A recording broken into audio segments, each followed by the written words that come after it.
In December 1938, a film crew set half of Hollywood on fire. The lead actress hadn't been cast yet. The director would be fired 18 days into production, and the script was being rewritten by a man sustained entirely on bananas and salted peanuts. That was Gone with the Wind, and the story behind it is every bit as dramatic as anything that happened on screen. Today, 15 facts about Gone with the Wind, from the actress who declared herself Scarlett O'Hara and walked out humiliated, to the pay gap so staggering it defined an era, to the premiere so large the governor shut down the entire state. Stick around for the bonus. History was made at the biggest award show in Hollywood, and Hollywood managed to make it shameful at the exact same time. Fact 1. They burned half of Hollywood before casting their lead. The production launched on December 10, 1938, with the burning of Atlanta. Scarlett O'Hara hadn't been cast yet. Selznick burned down 20 years of old movie sets, including the Great Wall built for the 1927 King of Kings, later reused for King Kong. The flames hit 500 feet. Culver City residents flooded the phone lines, convinced the studio had gone up in smoke. A stunt double ran through the flames where the lead actress was supposed to be. A studio destroyed its own history, ran the cameras without a leading lady, and walked away with one of the most iconic images ever captured. Before lunch. Fact 2. The woman the industry said couldn't play Scarlett played her better than anyone. Selznick interviewed over 1,400 women to find his Scarlett. The search cost $100,000 and became the most talked about casting hunt in Hollywood history. The conventional wisdom was unified. No British actress could play a Southern belle. Vivien Leigh had already decided it was hers. Connected to Selznick's brother Myron through his agency, she traveled to Hollywood and waited. When Myron introduced her on the burning set with, "I want you to meet your Scarlett O'Hara," it landed less like a discovery and more like a confirmation. Fact 3. Katharine Hepburn declared herself Scarlett and walked out with a line she'd never live down. Hepburn told Selznick directly, "I am Scarlett O'Hara. The role is practically written for me." Selznick replied, "I can't imagine Rhett Butler chasing you for 12 years. By 1938, Hepburn had been officially labeled box office poison. Selznick was sinking millions into the most expensive production of his career and had no interest in that risk. He offered her a screen test to prove him wrong. She turned it down. She arrived with complete certainty, refused the only opportunity to change his mind, and left carrying a dismissal that followed her for decades. Fact 4. Clark Gable almost quit over 4 seconds of crying. Gable had spent his entire career avoiding tears on screen. When the script required Rhett Butler to break down over an event the Hays Code wouldn't even name, so they called it an accident, his position was immediate. Absolutely not. Olivia de Havilland talked him down personally. "You can do it. I know you can do it, and you will be wonderful." They filmed the scene twice, once fully committed, once with his back to camera. A man who had built his career on stoic masculinity nearly abandoned the biggest film of his generation to avoid showing grief on screen. One viewing of the footage was all it took to convince him otherwise. Fact 5. The most romantic scene in the film was flagged as a crime. Rhett carries Scarlett toward the bedroom, while the orchestra swells and the screen cuts to black. The Production Code Administration's Joseph Breen described it as husbandly rape. Breen had been objecting since 1937. The scene survived because Selznick kept everything implied. The morning after sequence shows Scarlett waking up visibly content, as though the censorship office hadn't spent 2 years arguing over what the previous scene actually was.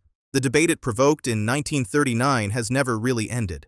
The same questions, the same discomfort, 8 decades of the same unresolved argument. Fact 6. Same film, wildly different paychecks. Vivien Leigh appeared in roughly 61% of a nearly 4-hour film, working 125 days on set.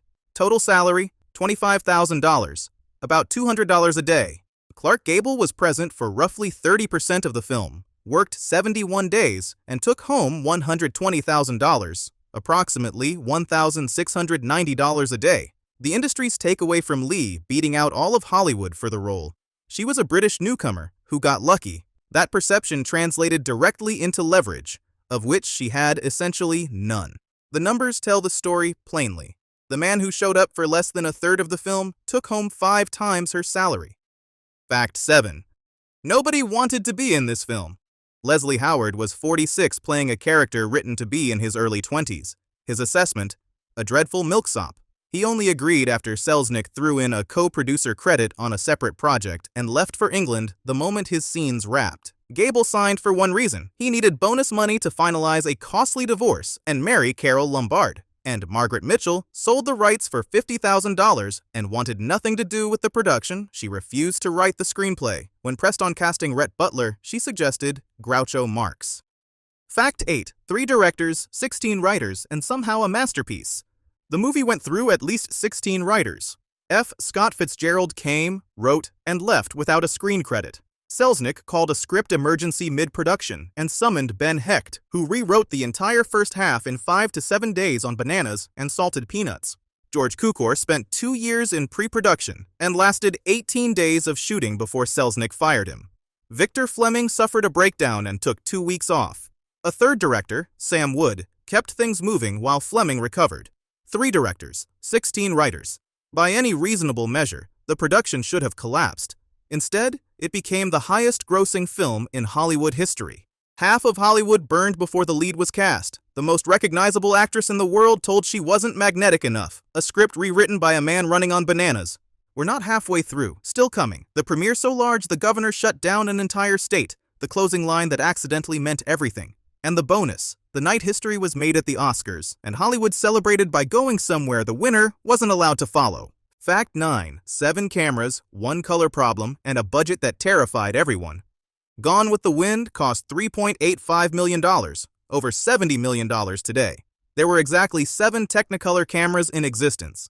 Selznick rented all 7 for the Atlanta sequence. Then came Scarlett's Eyes. Mitchell's novel established them as striking green. Vivian Lee's were natural blue-gray. The solution: heavy green shadow, specific color filters, adjusted lighting. All engineered to coax the right color from barely mature technology.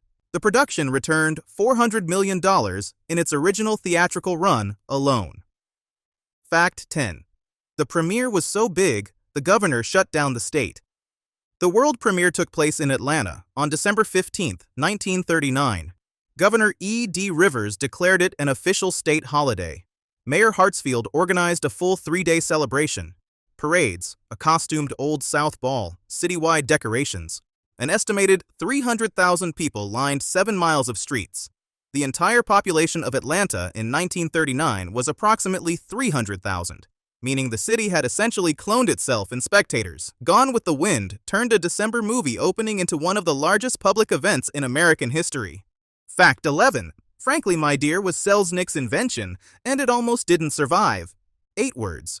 Frankly, my dear, I don't give a damn. Mitchell's novel simply reads, My dear, I don't give a damn. Selznick added frankly to soften the damn. Just before the film released, the Hays Code was quietly updated. Damn was now permitted when drawn from a literary source or historical context. Selznick argued both applied. The censors had been fighting the line for years. The amendment arrived just in time. Whether the $5,000 fine was ever actually paid remains disputed. What isn't disputed, the controversy sold more tickets than any marketing campaign could have. Fact 12. The closing line accidentally meant everything.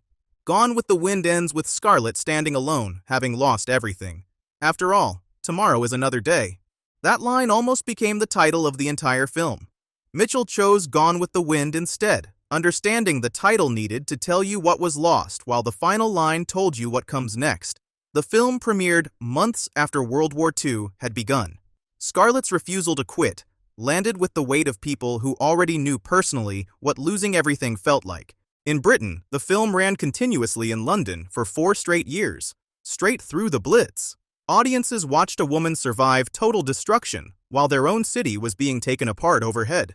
At some point during those 4 years, the boundary between the screen and the street outside it effectively dissolved. Fact 13. Hollywood was warned. Hollywood didn't listen.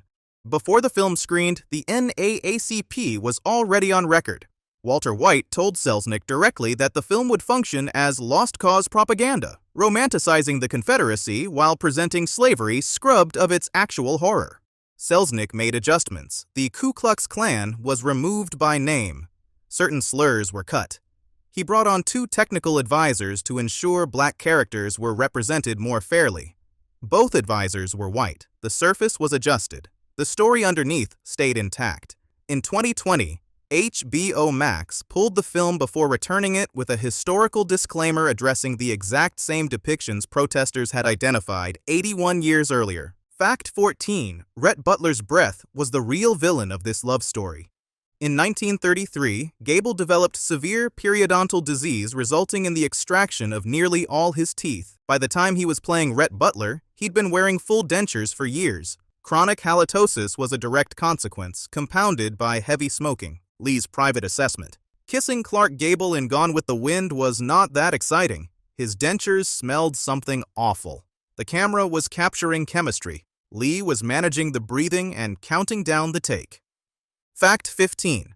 The film ran for 4 years in London during the Blitz, and never stopped.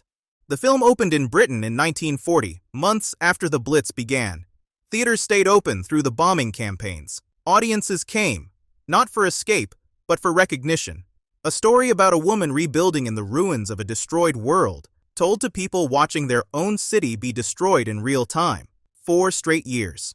That kind of sustained engagement, in those specific circumstances, is not a marketing achievement. It's something considerably harder to manufacture. And now, the bonus I've been saving for last. On February 29, 1940, Hattie McDaniel became the first African American in history to win an Academy Award. Best Supporting Actress for Mammy. The venue was the Coconut Grove nightclub at the Ambassador Hotel, which prohibited black guests. Selznick had to call in a personal favor just to get her inside. She got in, but with conditions. Vivien Leigh, Clark Gable, and Olivia de Havilland sat together near the stage at Selznick's table. McDaniel was escorted to a separate table against the far wall, where she spent the evening watching the ceremony from across the room from the cast she had made it with.